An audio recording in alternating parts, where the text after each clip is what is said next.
Allez, c'est parti. Aujourd'hui, on va décortiquer un mécanisme psychologique assez fascinant qui explique pourquoi un simple petit achat peut parfois nous entraîner dans une véritable frénésie de dépenses. C'est une situation que presque tout le monde a déjà vécue, non?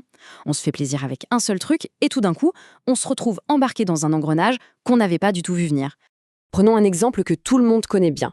On craque pour le dernier smartphone. Sur le coup, on se sent super bien, on est à la pointe de la technologie, c'est un bel objet. Mais là, problème.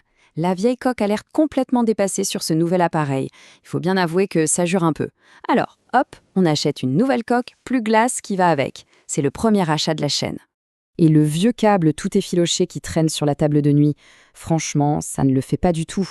Allez, on investit dans un chargeur sans fil, c'est quand même plus propre, plus moderne. La spirale continue.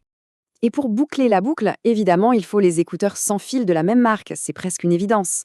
Et voilà comment, en quelques jours à peine, un achat de 1000 € s'est transformé en une dépense de 1300 €. Et ce n'est pas un manque de contrôle, non, c'est un phénomène psychologique bien réel. Pour comprendre pourquoi on se laisse avoir, il faut faire un petit bond dans le passé. Direction la France du XVIIIe siècle, à la rencontre du philosophe qui, bien malgré lui, a donné son nom à tout ça. Alors voici l'histoire. Denis Diderot, grand philosophe des Lumières, était brillant mais pas très riche. Quand sa fille a dû se marier, il n'avait pas de quoi payer la dot. C'est là que Catherine II de Russie, grande admiratrice, lui propose un marché incroyable. Elle achète toute sa bibliothèque pour une somme énorme. Diderot se retrouve riche du jour au lendemain. Pour marquer le coup, il s'offre un petit plaisir, une somptueuse robe de chambre rouge écarlate. Et c'est là que tout dérape. En se pavanant dans sa nouvelle robe, il regarde son intérieur et là, le choc.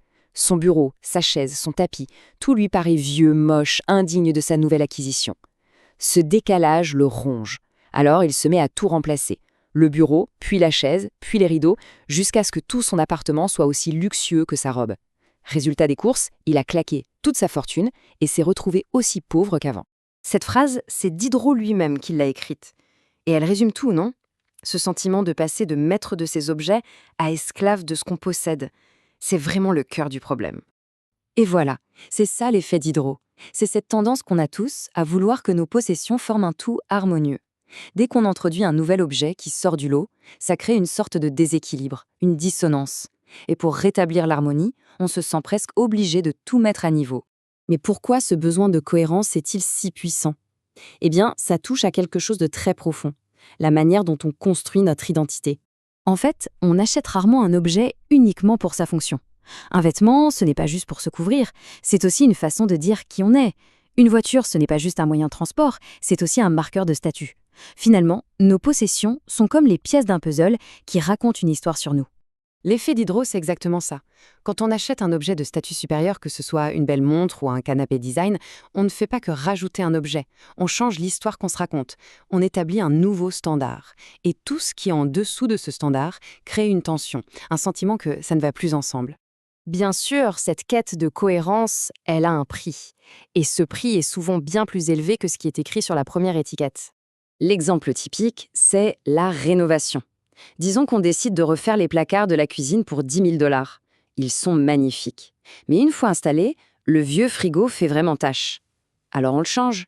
Et puis, tant qu'à faire, le sol aussi mériterait un coup de jeune. On le remplace. Et comme la cuisine est ouverte sur le salon, maintenant c'est le salon qui a l'air vieillot. Au final, la facture grimpe à 35 000 $. Les placards à 10 000 $, c'était la robe de chambre écarlate. Diderot l'avait bien compris et nous a laissé cet avertissement qui est toujours aussi pertinent aujourd'hui. C'est une mise en garde intemporelle. L'amour des belles choses peut vite nous coûter très cher si on n'y prend pas garde. Et le coût n'est pas que financier, c'est ça le pire. Parfois, avoir de belles choses peut paradoxalement dégrader notre qualité de vie.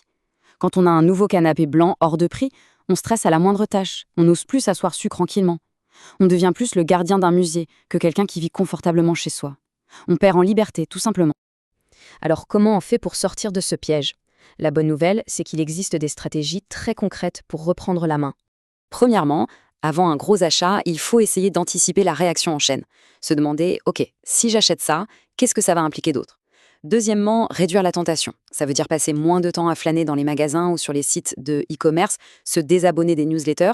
Troisièmement, la règle du « un qui rentre, un qui sort ». Un nouvel objet arrive, un ancien, du même type, doit partir. Ça évite l'accumulation. Et enfin, une dernière astuce un peu plus radicale, garder volontairement certains objets clés assez modestes. Si la voiture reste simple et fonctionnelle par exemple, on ressentira moins la pression de devoir s'habiller en grand couturier pour monter dedans. Au final, la question que Diderot se posait il y a presque 300 ans est toujours aussi actuelle. Comprendre l'effet Diderot, c'est se donner une chance de pouvoir y répondre. C'est un outil pour s'assurer qu'on reste bien les maîtres du jeu, et pas les esclaves de ce que l'on possède.